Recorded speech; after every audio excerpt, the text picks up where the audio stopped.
back to Just Between Us, the show where we bring people back from the dead.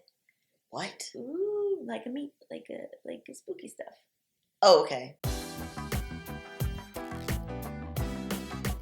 Okay, so today we're actually talking about the dead. Yeah. Although I can't promise to bring anyone back. No, yeah, sorry. Yeah, we can't promise that. Why would we promise that?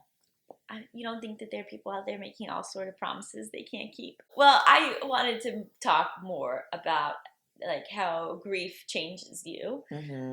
And to start off by doing that, I would also like to hawk my mother's beautiful photography book.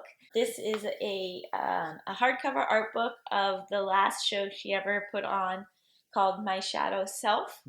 And it's actually really lovely because my mom historically hated taking photos of people. And then in this series, it's all shadows of her.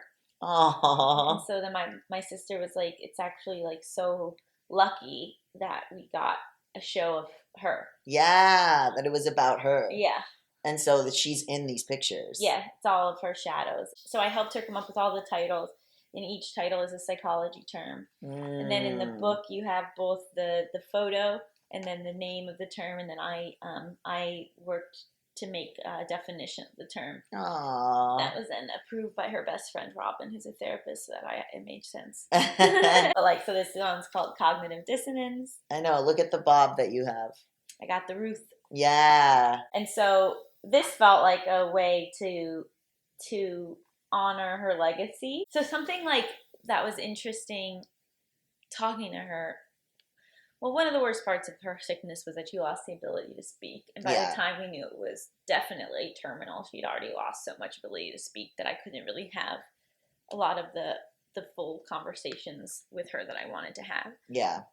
But one of the things she shared was that, you know, she had wanted to be a writer when she was younger, but then through her experience getting her master's in journalism from NYU, she realized that she actually wasn't comfortable sharing herself with the world in that way, but that she was through photography and that she was through other mediums of art. Yeah. And I guess I've mentioned this a bit before, but hearing how much her art meant to her and her work meant to her, I feel like when people die, it's always no one wishes they'd worked more, but she kind of did. It was her regret was that she actually hadn't pursued her arts more, and that she hadn't nurtured that side of herself when she was younger because, insecurity or fear. Or no, she was born in 1955 and nobody was really nurturing that in low income women who just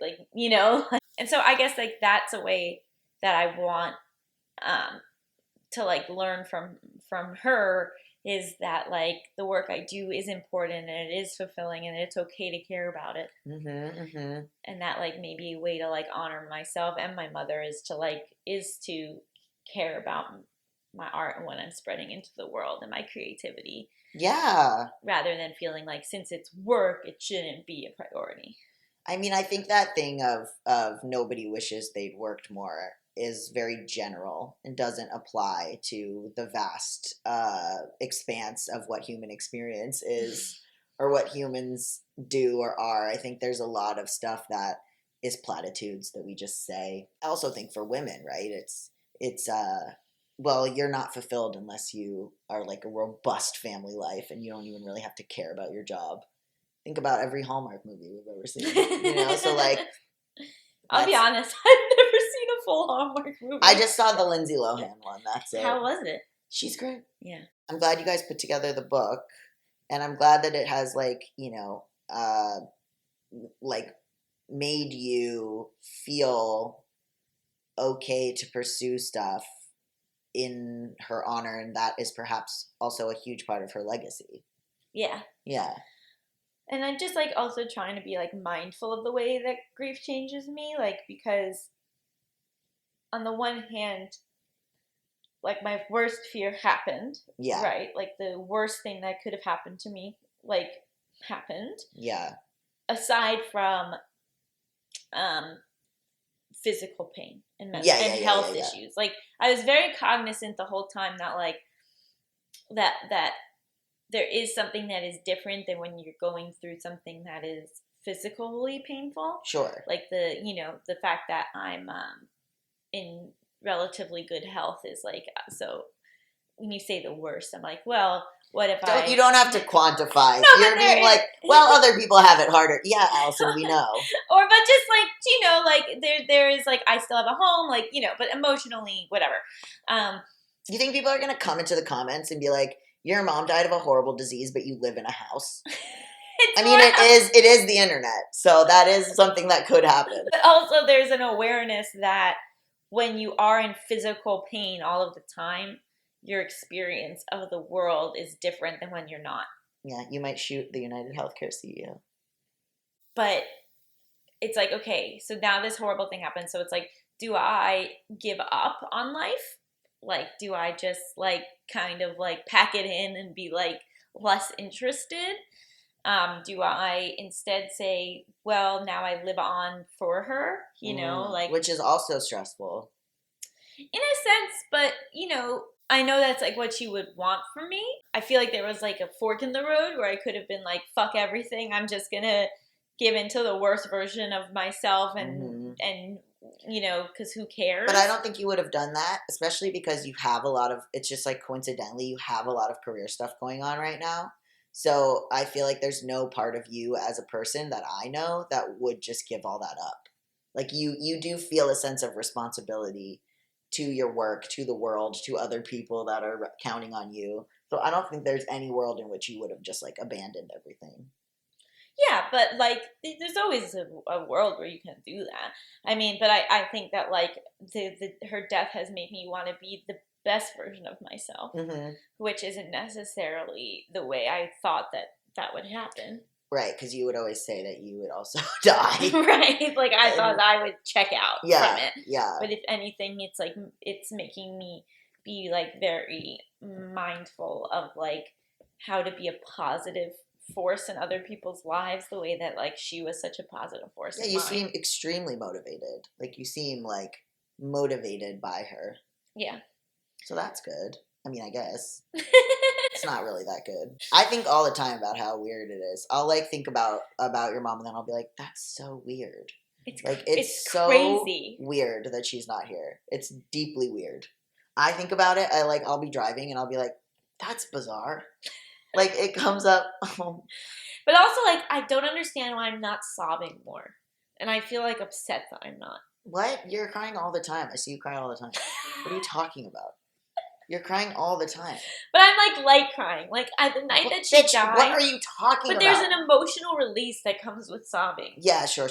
And so like I'm kind of, and there's an emotional release and also sort of like a connection to her that comes with sobbing. Okay, because you're like, I'm upset. I'm so upset by this that I feel it in my body. And sure. And like that I haven't really like sobbed since the night that she died. Like I feel a little like I'm dissociated. Like I feel like a bit like I'm just like can't even, like even at this point over 2 months later, like I just like still can't even like either fully comprehend what happened or and why would you? Or I worry that like being on Zoloft is like getting in the way of my ability to sob. I mean, one, it's been 2 months. Also, there's nothing to comprehend. Like it's incomprehensible. Like it's deeply I could see why you would feel like you're in some kind of like video game or in like a Matrix. Yeah. Where you're like, this is a very weird universe that I'm in. I hope that Allison in the other universe is having a good time. Because this one's fucking weird. I just like can't connect to the grief. Yeah, because it's like, did this happen? Yeah. I mean, I'm not even you, right? And I am sometimes like, just like walking around and then I'll be like, did that happen? That's crazy. Was I at a funeral? Like, I went to New York, I think. And it was only 2 months ago. Like, it was only 2 months ago. In July, everything was different. That's fucking crazy, bro. Like, I want to text you sometimes and be like, yo, That's crazy that your mom died. Like, but I don't want to like ruin your day. That's how I'm thinking about it anyway. Right? Like, but then it's like you think about it, but then you don't feel it. Like it feels like this thing of like I'm forever carrying with me that she's dead. Yeah. And that happened, but I don't like and I don't feel it. And that feels like a betrayal. Well, or that'll like happen feels like at some point. Some problem that I'm having. No, like, it'll happen at some point. It'll happen at some point.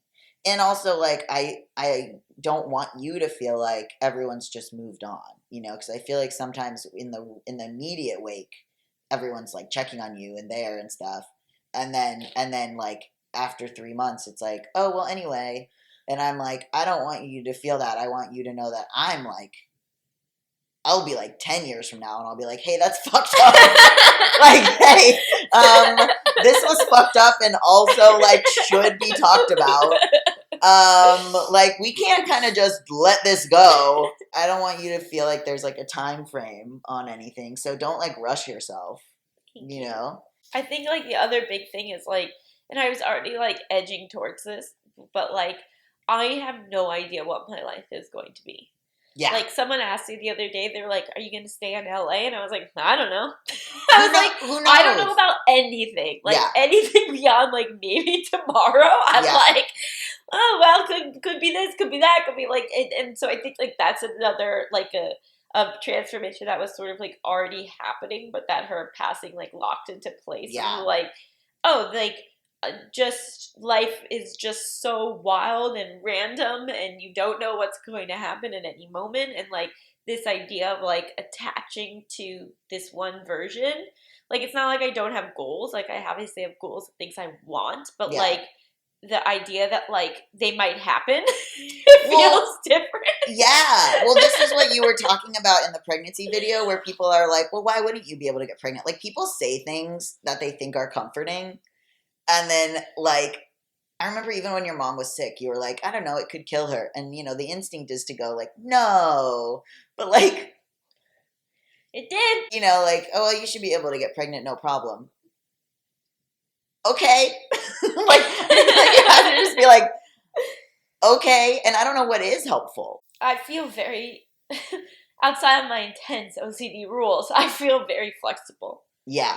I feel incredibly flexible, like that I could live wherever, I could kind of do whatever. Yeah. I could have a kid and be so happy. I could end up not getting to have a kid and that would suck, but I'd deal with it. Yeah. I could, you know, like. But then what's the motivation? I guess then the motivation is just, you just gotta.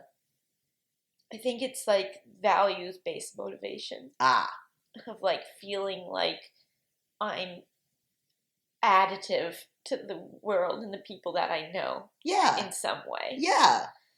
And like that doesn't mean that I have to live in Los Angeles to do that. Correct. Or do you know what I mean? Correct.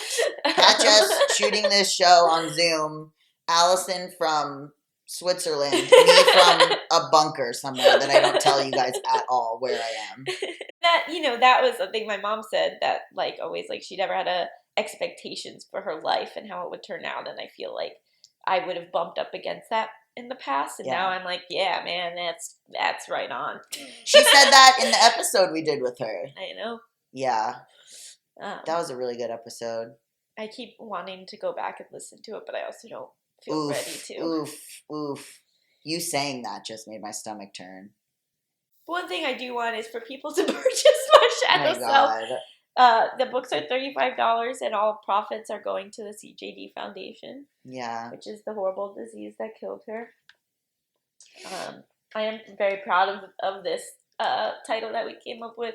This photo of her with an American flag entitled Intergenerational Trauma. So there are some laughs in here as well. I also feel like I'm not upset enough. You're upset enough. Thank you. Is that our current American flag? Is that what the stars look like? No. 5, that's got to be... 6 times 4 is what?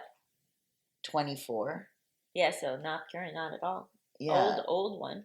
Yeah, that's the old flag. That was upsetting. I couldn't do 6 times 4.